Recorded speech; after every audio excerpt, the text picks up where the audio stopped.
Les caractères ou les mœurs de ce siècle. Jean de la Bruyère. Livre 3. Des femmes.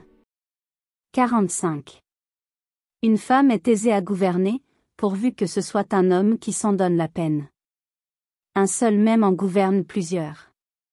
Il cultive leur esprit et leur mémoire, fixe et détermine leur religion. Il entreprend même de régler leur cœur. Elle n'approuve et ne désapprouve, ne loue et ne condamne, qu'après avoir consulté ses yeux et son visage. Il est le dépositaire de leur joie et de leur chagrin, de leurs désirs, de leur jalousie, de leur haine et de leurs amours. Il les fait rompre avec leurs galants. Il les brouille et les réconcilie avec leurs maris, et il profite des interrègnes. Il prend soin de leurs affaires, sollicite leurs procès, et voit leurs juges. Il leur donne son médecin, son marchand, ses ouvriers. Il s'ingère de les loger, de les meubler, et il ordonne de leur équipage. On le voit avec elles dans leurs carrosses, dans les rues d'une ville et aux promenades, ainsi que dans leurs bancs à un sermon, et dans leurs loges à la comédie. Il fait avec elles les mêmes visites. Il les accompagne aux bains, aux eaux, dans les voyages. Il a le plus commode appartement chez elles à la campagne. Il vieillit sans déchoir de son autorité. Un peu d'esprit et beaucoup de temps à perdre lui suffit pour la conserver. Les enfants, les héritiers, la bru, la nièce, les domestiques, tout en dépend. Il a commencé par se faire estimer. Il finit par se faire craindre. Cet ami si ancien, si nécessaire, meurt sans qu'on le pleure. Et 10 femmes dont il était le tyran héritent par sa mort de la liberté. 46. Quelques femmes ont voulu cacher leur conduite sous les dehors de la modestie. Et tout ce que chacune a pu gagner par une continuelle affectation, et qui ne s'est jamais démenti, a été de faire dire de soi. On l'aurait prise pour une vestale. 47. C'est dans les femmes une violente preuve d'une réputation bien nette et bien établie, qu'elles ne soient pas même effleurées par la familiarité de quelques-unes qui ne leur ressemblent point. Et qu'avec toute la pente qu'on a aux malignes explications, on ait recours à une toute autre raison de ce commerce qu'à celle de la convenance des mœurs. 48. Un comique outre sur la scène ses personnages. Un poète charge ses descriptions. Un peintre qui fait d'après nature force et exagère une passion, un contraste, des attitudes.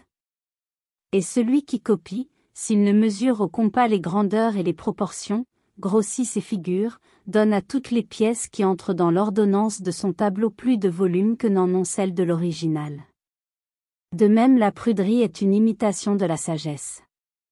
Il y a une fausse modestie qui est vanité, une fausse gloire qui est légèreté, une fausse grandeur qui est petitesse, une fausse vertu qui est hypocrisie, une fausse sagesse qui est pruderie.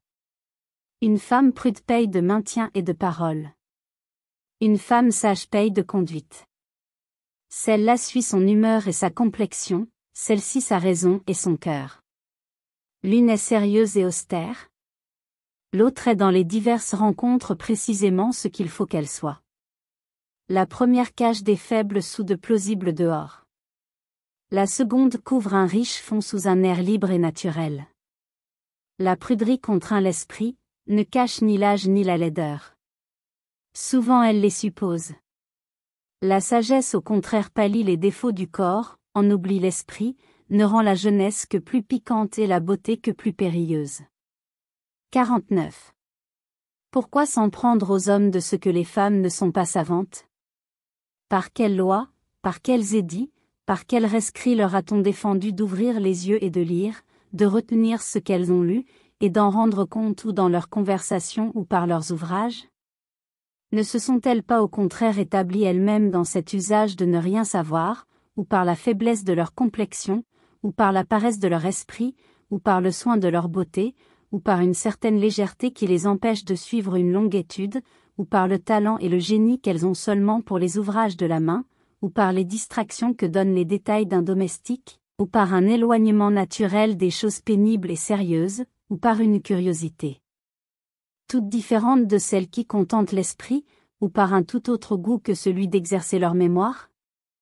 Mais à quelque cause que les hommes puissent devoir cette ignorance des femmes, ils sont heureux que les femmes, qui les dominent d'ailleurs par tant d'endroits, aient sur eux cet avantage de moins. On regarde une femme savante comme on fait une belle arme. Elle est ciselée artistement, d'une polissure admirable et d'un travail fort recherché. C'est une pièce de cabinet, que l'on montre aux curieux, qui n'est pas d'usage, qui ne sert ni à la guerre ni à la chasse, non plus qu'un cheval de manège, quoique le mieux instruit du monde. Si la science et la sagesse se trouvent unies en un même sujet, je ne m'informe plus du sexe, j'admire. Et si vous me dites qu'une femme sage ne songe guère à être savante, ou qu'une femme savante n'est guère sage, vous avez déjà oublié ce que vous venez de lire, que les femmes ne sont détournées des sciences que par de certains défauts. Concluez donc vous-même que moins elles auraient de ces défauts, plus elles seraient sages, et qu'ainsi une femme sage n'en serait que plus propre à devenir savante, ou qu'une femme savante, n'étant telle que parce qu'elle aurait pu vaincre beaucoup de défauts, n'en est que plus sage. 50. La neutralité entre des femmes qui nous sont également amies, quoiqu'elles aient rompu pour des intérêts où nous n'avons nulle part, est un point difficile. Il faut choisir souvent entre elles, ou les perdre toutes deux. 51. Il y a telle femme qui aime mieux son argent que ses amis, et ses amants que son argent. 52.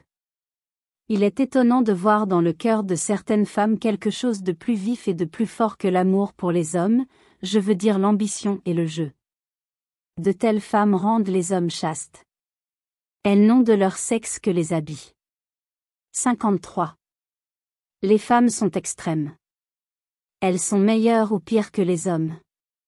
54. La plupart des femmes n'ont guère de principes. Elles se conduisent par le cœur, et dépendent pour leurs mœurs de ce qu'elles aiment. 55. Les femmes vont plus loin en amour que la plupart des hommes. Mais les hommes l'emportent sur elles en amitié. Les hommes sont cause que les femmes ne s'aiment point. 56. Il y a du péril à contrefaire. Lise, déjà vieille, veut rendre une jeune femme ridicule, et elle-même devient difforme. Elle me fait peur. Elle use pour l'imiter de grimaces et de contorsions. La voilà aussi laide qu'il faut pour embellir celle dont elle se moque. 57. On veut à la ville que bien des idiots et des idiotes aient de l'esprit. On veut à la cour que bien des gens manquent d'esprit qui en ont beaucoup. Et entre les personnes de ce dernier genre une belle femme ne se sauve qu'à peine avec d'autres femmes. 58. Un homme est plus fidèle au secret d'autrui qu'au sien propre. Une femme au contraire garde mieux son secret que celui d'autrui. 59. Il n'y a point dans le cœur d'une jeune personne un si violent amour auquel l'intérêt ou l'ambition n'ajoute quelque chose. 60. Il y a un temps où les filles les plus riches doivent prendre parti. Elles n'en laissent guère échapper les premières occasions sans se préparer à un long repentir. Il semble que la réputation des biens diminue en elles avec celle de leur beauté. Tout favorise au contraire une jeune personne, jusqu'à l'opinion des hommes, qui aiment à lui accorder tous les avantages qui peuvent la rendre plus souhaitable. 61. Combien de filles à qui une grande beauté n'a jamais servi qu'à leur faire espérer une grande fortune? 62. Les belles filles sont sujettes à venger ceux de leurs amants qu'elles ont maltraités, ou par de lait, ou par de vieux, ou par d'indignes maris. 63. La plupart des femmes jugent du mérite et de la bonne mine d'un homme par l'impression qu'ils font sur elle, et n'accordent presque ni l'un ni l'autre à celui pour qui elles ne sentent rien. 64. Un homme qui serait en peine de connaître s'il change, s'il commence à vieillir, peut consulter les yeux d'une jeune femme qui l'aborde, et le ton dont elle lui parle. Il apprendra ce qu'il craint de savoir. Rue d'École. 65. Une femme qui n'a jamais les yeux que sur une même personne, ou qui les en détourne toujours, fait penser d'elle la même chose. 66.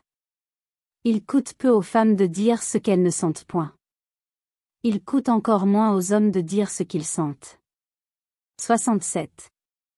Il arrive quelquefois qu'une femme cache à un homme toute la passion qu'elle sent pour lui, pendant que de son côté il feint pour elle toute celle qu'il ne sent pas. 68. L'on suppose un homme indifférent, mais qui voudrait persuader à une femme une passion qu'il ne sent pas. Et l'on demande s'il ne lui serait pas plus aisé d'imposer à celle dont il est aimé qu'à celle qui ne l'aime point. 69. Un homme peut tromper une femme par un fin attachement, pourvu qu'il n'en ait pas ailleurs un véritable. 70. Un homme éclate contre une femme qui ne l'aime plus, et se console. Une femme fait moins de bruit quand elle est quittée, et demeure longtemps inconsolable. 71. Les femmes guérissent de leur paresse par la vanité ou par l'amour. La paresse au contraire dans les femmes vives est le présage de l'amour. 72. Il est fort sûr qu'une femme qui écrit avec emportement est emportée. Il est moins clair qu'elle soit touchée. Il semble qu'une passion vive et tendre est morne et silencieuse. Et que le plus pressant intérêt d'une femme qui n'est plus libre, celui qui l'agite davantage, est moins de persuader qu'elle aime, que de s'assurer si elle est aimée. Merci d'avoir écouté cette vidéo. Si cette vidéo vous a plu, vous pouvez vous abonner gratuitement à la chaîne Coin Livre Audio. N'oubliez pas de liker avec le pouce vers le haut. Vous pouvez aussi me laisser un commentaire. À bientôt.